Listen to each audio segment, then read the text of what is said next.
I was going to call a truce on the British government today for the podcasts, but just like Ukraine breaking the truce against Russia by trying to strike their energy power plants and such, Yeah.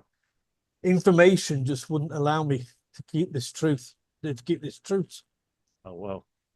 Some things have got to be said, and I know from experience of friends and family members in the UK that what was told by the chancellor yesterday was hogwash, and she's in for a rough ride this year.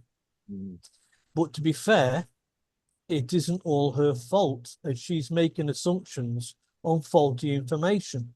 And when there's a flaw at the first stage of your calculations, the end result will be much worse. Yes. So let's get into the numbers and the hogwash.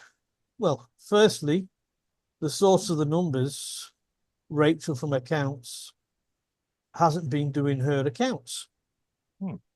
She's left this task to a third party called the Office for Budget Responsibility. Oh, yeah.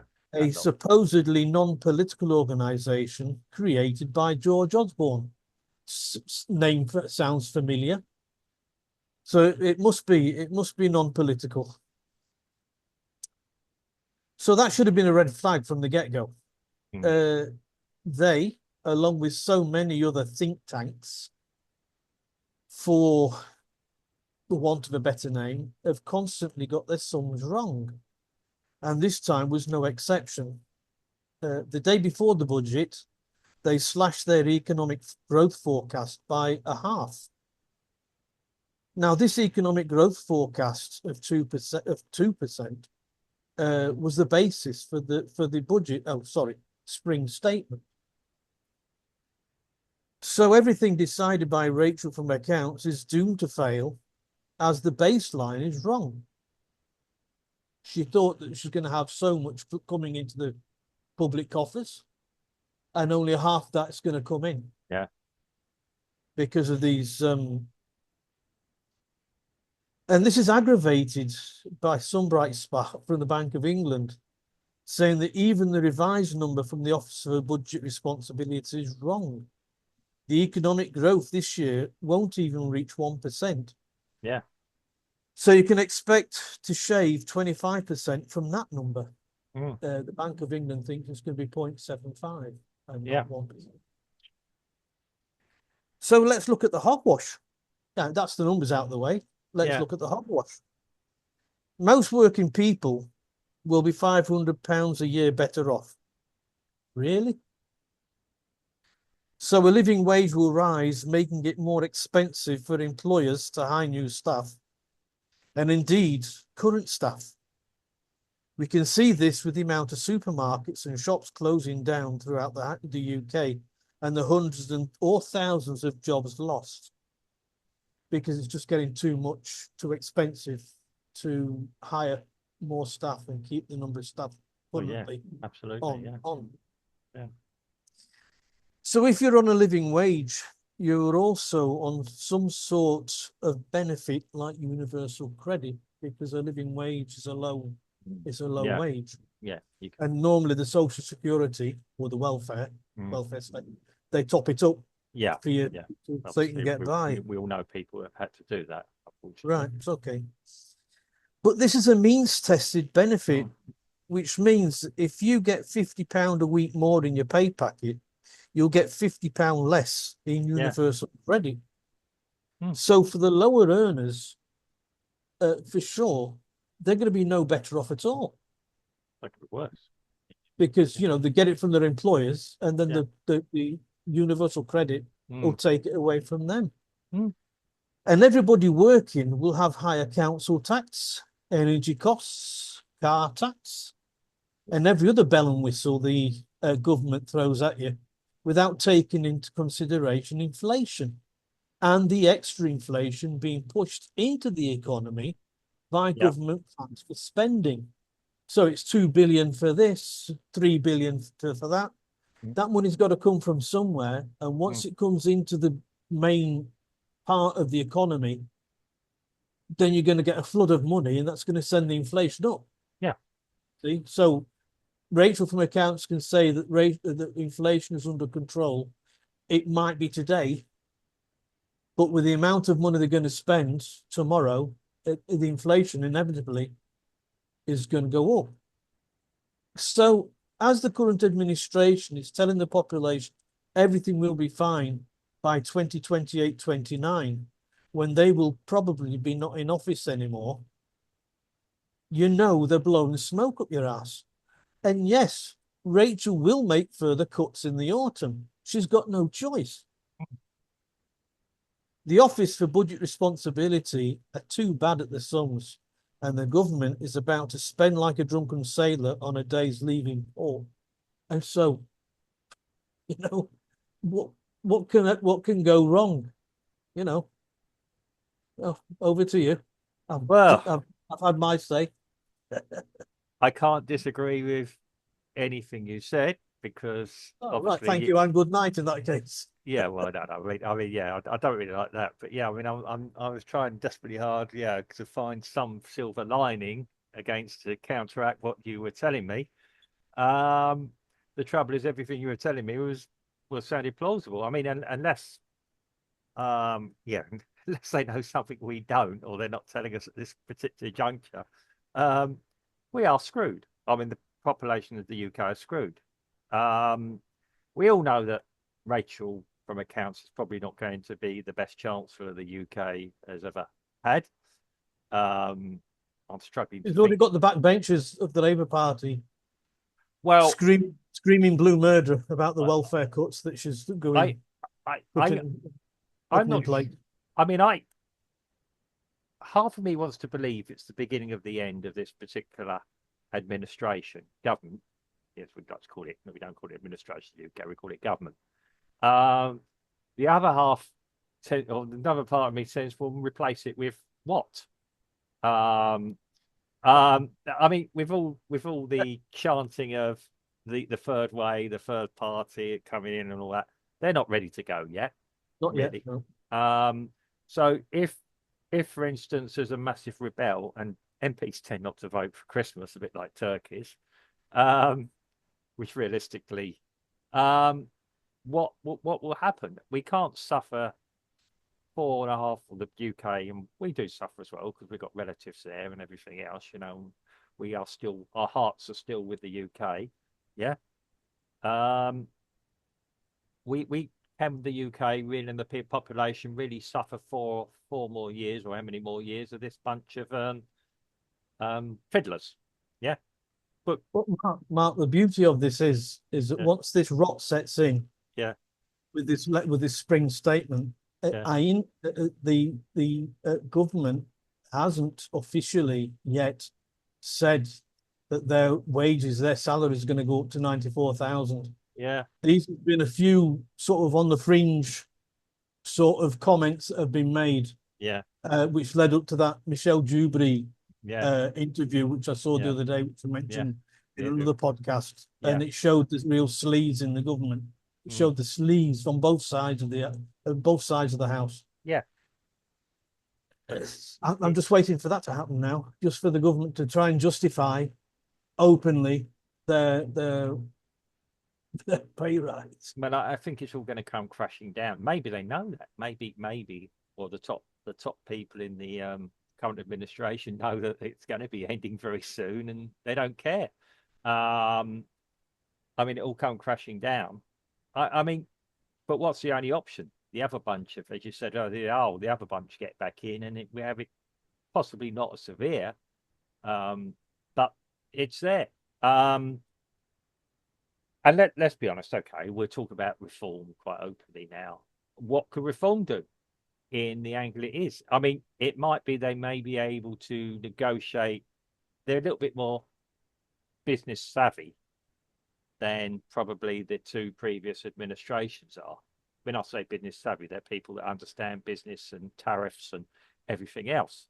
They might be able to do business with a more global outlook.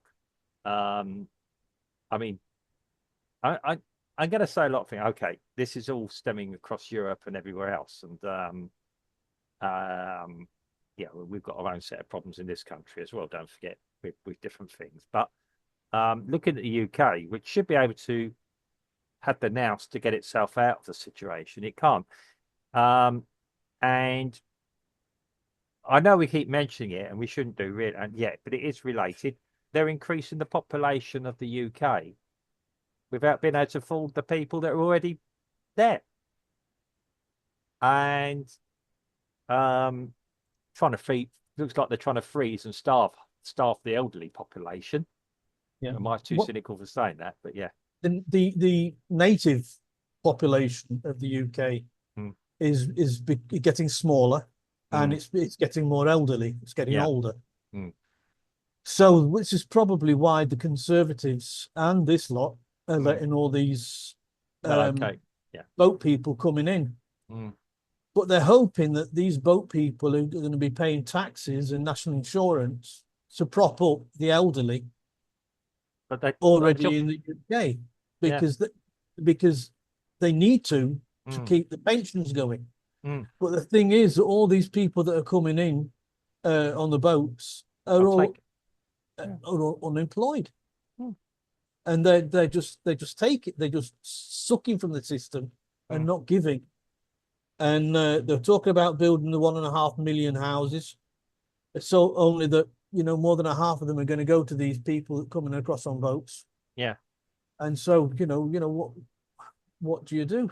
What do you do? And I hope that Reform does not do what UKIP did in the past, where Nigel Farage said to get the Conservatives elected, they will get all the UKIP candidates to stand down. Yeah. Remember that for the Brexit thing. And I just hope that it doesn't do the same thing and say, look, you get elected in the government, I want a minister's job. Yeah.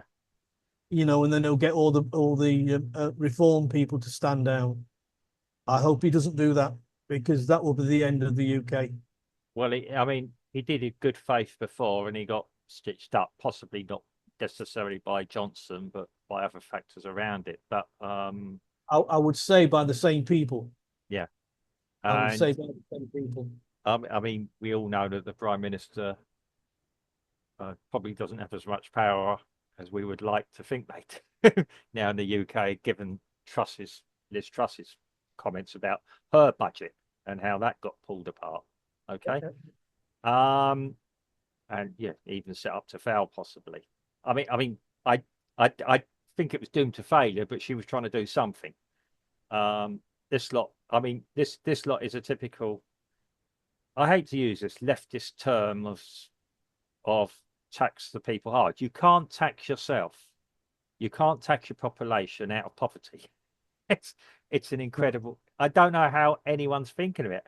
They've got a black hole. How do you fill it? Well, you get money from. Well, you can borrow, but then your future generations, you try and help industry.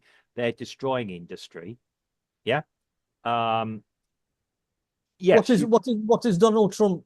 What has Donald Trump done in a month?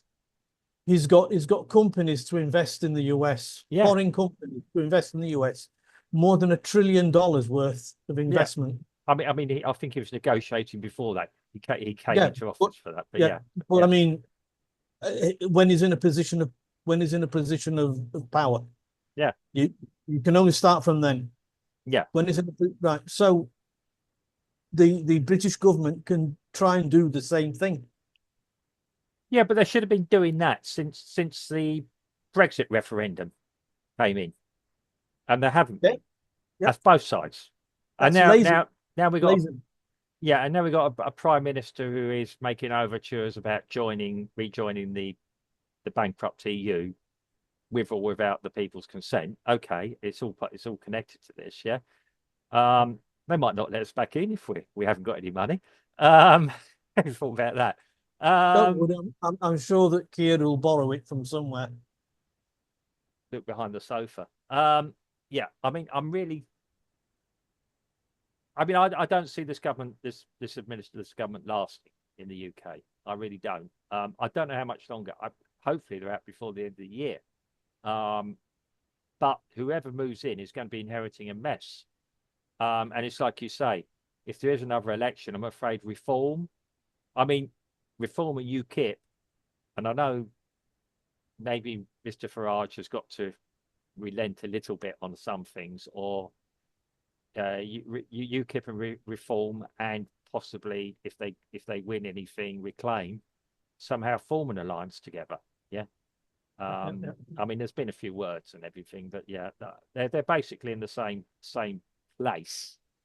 Yeah. Maybe that's the way forward. We have to have a centre-right coalition. Now, it needs to be people at the top who can put together a coherent plan that means that can move forward. The one thing with the leadership of Reform and possibly UKIP is they are connected with the right people, across Europe and across the world. Yeah. They would seem appetizing, let's put it that way, more so than the current bunch who just seem hell-bent on also having a war somewhere as well. Yeah, they're going to bankrupt the UK. They're going to bankrupt everyone in the UK. Now, it is all too consistent to be genuine, almost. Yeah, it's almost as if they want people to not have money or wealth and be dependent upon. And yeah, as somebody, I consider myself the leftist still. I believe in a health system and I believe in a state education system that's adequate. Don't need to be left to believe in that. Well, I'm a humane person as well. I believe that people should be, and I do believe in a welfare state to help people who do fall on hard times to turn around and bounce back. Yeah. I can make you hard right in 30 seconds, Mark. Really? I just need to ask you about certain beliefs that you have, and then all of a sudden, all this lefty do goody vibe that you're trying to kick off, you'll go. The pendulum would swing. Okay. Well, okay. Well, if you're talking about spiritual. No. Legal. Well, yeah. Okay. I know where you're coming from with this. Yes. If you talk about spiritual, I should be extreme left, but I'm more so than I am now. But it's a yeah, it is a worrying situation. Maybe Racheal from accounts knows that she's on the way out and doesn't care. Maybe she's. I don't think it's that. I just think that she's relying on this office for budget responsibility, and they've let her down. Well, as Trump would say, bigly. Because they were off 50% of their initial projection. Yeah, well, and even another group said that they're still off by another 25%. So it always worries me, and I've got to be careful because I have clients that are economists and probably get into actuaries. Ask your clients the last time they got something right. I've not heard any economist say, this is exactly what I expected. Well, they always say based on the data. Yeah, and unfortunately, yeah, but you can get 3 economists in a room and they'll disagree. Now, at least I can get 3 engineers in a room and something works or it doesn't work. Yeah. They can come to a common agreement why something will work or not work. Economies are a little bit different. And still in this introduction that I gave, I didn't mention the tariffs of Trump. I know. I was dreading you asking. Which is going to make a huge dent in the economy. Well, steelworks are starting to close down. Well, Rolls-Royce are wanting to move to the US. But in fairness to Trump, he announced all this and nobody did SFA about it. Look, I've said it since Brexit. I've said that English businesses, they are too lazy. They're too stayed in their ways. And people say, well, they had all this business in Europe. I said, yeah, but Europe's only a small part of the world. Yeah. Now they've got 70% of the world to deal with 70% of the world, and they don't. Well, that's a sickener, and I think I mean, I'm trying to think of anyone that's been shouting that from the rooftops. I've heard very few people actually say that. Everyone, I mean, okay, it makes sense to have to deal with your neighbours, as it were, but yeah, they're failing, and we should be leading the way and going. Oh, I mean, I mean, I the mean, EU, yeah, the EU's on its last legs. yeah. I mean, I mean, I'm gonna mention it. We had the Commonwealth, and okay, whatever else we could have been offering them straight. I mean, I don't know how it works at the Commonwealth. I've looked on their site, and it does seem that um, since the Queen died, the Commonwealth isn't really mentioned about a lot. Um, but we still have that. We could still be dealing with Australia. I mean, they're going to enter into possibly another election cycle soon as well. I don't know what was announced today. I haven't seen. Um, I've been busy doing my day job as well. So there's other things. I mean, it's sickening. The people who we voted for and employed to guide us and get us through the difficult times were clueless. I think they're the lazy ones. Businesses can only operate under a framework that's enabled to them. Yeah. So like possibly there's been businesses that have been trying to do more trade with, I don't know, India, for example, or other countries that may have been shouted down or told you can't just do that. We were talking about operating. I mean, I said international law doesn't really exist. It's a guidance, yeah. But there was international trading frameworks which could have been used. I forgot what it's called now, but and different other things that that British business could have been using and probably got stamped on for doing it. It'd be interesting to see if all this comes out. I've seen business people write about it. You know, we found it very difficult to do anything. Where we are, Brazil, was, if you like, being targeted for trade as well by post-Brexit Britain. Yeah. I don't know if I'm, yeah, let's say that, but that all died a death as well.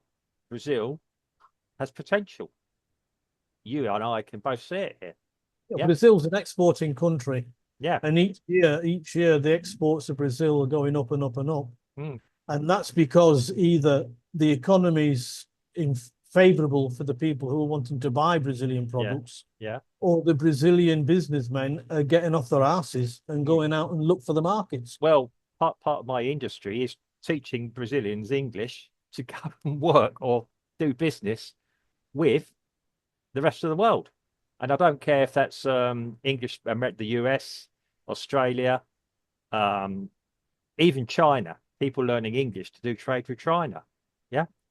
You know, it could be very well that English companies in the UK start hiring Brazilian executives just to kick their companies up. Probably the wealthiest Brazilian actually lives in Switzerland. Yeah, I'm sure he does. The guy who owns Racheal. But I used to live in Switzerland too, but I don't think I was his next door neighbour. No. Well, you surprised me, Steve. Yeah. Yeah, but yeah. Anyway, so to close all this out, good luck to people that live in the UK. This will only carry on as long as you keep allowing it to. Yeah. Until maybe you should start on a Thursday evenings, getting on the doorstep and yelling abuse about Starmer, about Racheal from accounts. Yeah, like you clap for the NHS. Maybe better productive of expressing your opinions legally on your own doorstep. I don't know if the police can arrest you for that. Don't swear. You know, please don't express anything else, but just say maybe, yeah, Mr. Government, we'd like a general election now, please, to decide our future. We'd like a general election now to decide our future. Like a second opinion. Yeah, but we shall see. It's only going to be there as long as people accept it. Yeah. Yeah.